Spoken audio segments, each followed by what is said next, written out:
حضرت موسیٰ علیہ السلام نے فرمایا، عنقریب آپ مجھے صبر کرنے والا پائیں گے اور میں آپ کے حکم عدولی نہیں کروں گا۔ حضرت خضر نے فرمایا، اگر میری پیروی کرنا ہی چاہتے ہو تو جب تک کوئی بات میں خود نہ بیان کروں آپ مجھے نہیں پوچھیں گے۔ حضرت موسیٰ علیہ السلام نے فرمایا، ٹھیک ہے۔ پھر حضرت موسیٰ اور حضرت خضر دونوں ساحل پر چل رہے تھے کہ کشتی ان کے پاس سے گزری۔ انہوں نے حضرت خضر علیہ السلام کو پہچان لیا تھا، تو حضرت خضر علیہ السلام نے کہا، ہمیں بھی اپنے ساتھ سوار کر لیجئے۔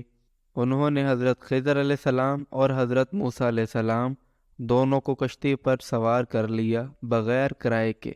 حضرت خضر علیہ السلام نے اس کشتی کا تختہ اکھاڑ دیا۔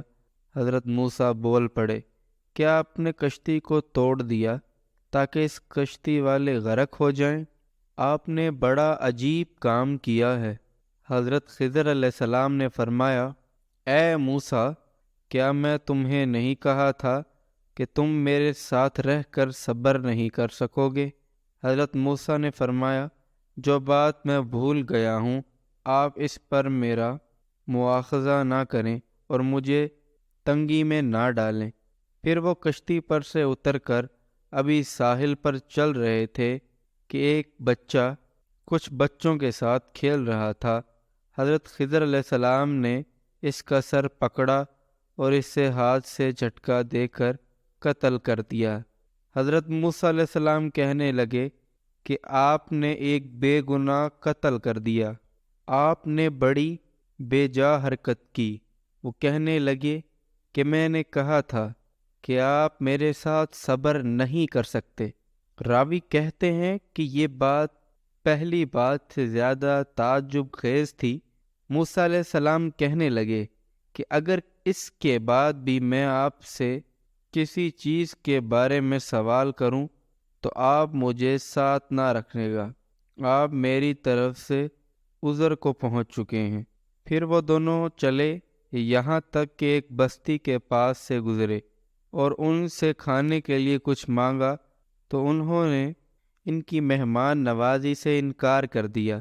اتنے میں وہاں انہیں ایک دیوار ملی جو گرنے کے قریب تھی۔ حضرت خضر علیہ السلام نے اس دیوار کو سیدھا کھڑا کر دیا۔ حضرت موسیٰ علیہ السلام کہنے لگے کہ ہم ان لوگوں کے پاس آئے ہیں تو انہوں نے ہماری ضیافت تک نہیں کی اور ہمیں کھانا کھلانے سے بھی انکار کر دیا۔ اگر آپ چاہتے تو اس کام کی اجرت لے سکتے تھے۔ حضرت خضر علیہ السلام نے فرمایا کہ بس اب یہ وقت ہماری اور آپ کی جدائی کا ہے۔ میں آپ کو ان چیزوں کی حقیقت بتا دیتا ہوں جن پر آپ صبر نہیں کر سکے۔ اور حضرت خضر علیہ السلام حضرت موسیٰ علیہ السلام کا کپڑا پکڑ کر فرمایا کہ اب آپ کو ان کاموں کا راز بتاتا ہوں جن پر تم صبر نہ کر سکے۔ کشتی تو ان مسکینوں کی تھی جو سمندر میں مزدوری کرتے تھے، اور ان کے آگے ایک بادشاہ تھا جو ظلمہ کشتیوں کو چھین لیتا تھا۔ تو میں نے چاہا کہ میں اس کشتی کو عیب دار کر دوں، تو جب کشتی چھیننے والا آیا تو اس نے کشتی کو عیب دار سمجھ کر چھوڑ دیا اور وہ کشتی آگے بڑھ گئی، اور کشتی والوں نے ایک لکڑی لگا کر اسے درست کر لیا، اور وہ لڑکا جسے میں نے قتل کر دیا فطرتاً کافر تھا۔ اس کی ماں باپ اس سے بڑا پیار کرتے تھے، تو جب وہ بڑا ہوا تو وہ اپنے ماں باپ کو بھی سرکشی میں پھنسا دیتا۔ تو ہم نے چاہا کہ اللہ تعالیٰ ان کو اس لڑکے سے نجات دے، دوسرا لڑکا عطا فرمائے جو کہ اس سے بہتر ہو۔ اور وہ دیوار جسے میں نے درست کیا وہ 2 یتیم لڑکوں کی تھی جس کے نیچے ایک خزانہ تھا۔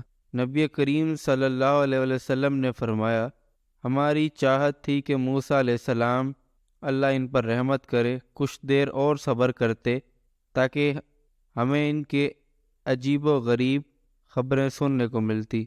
پھر نبی کریم صلی اللہ علیہ وسلم نے فرمایا کہ موسیٰ نے پہلا سوال تو بھول کر کیا تھا۔ پھر ایک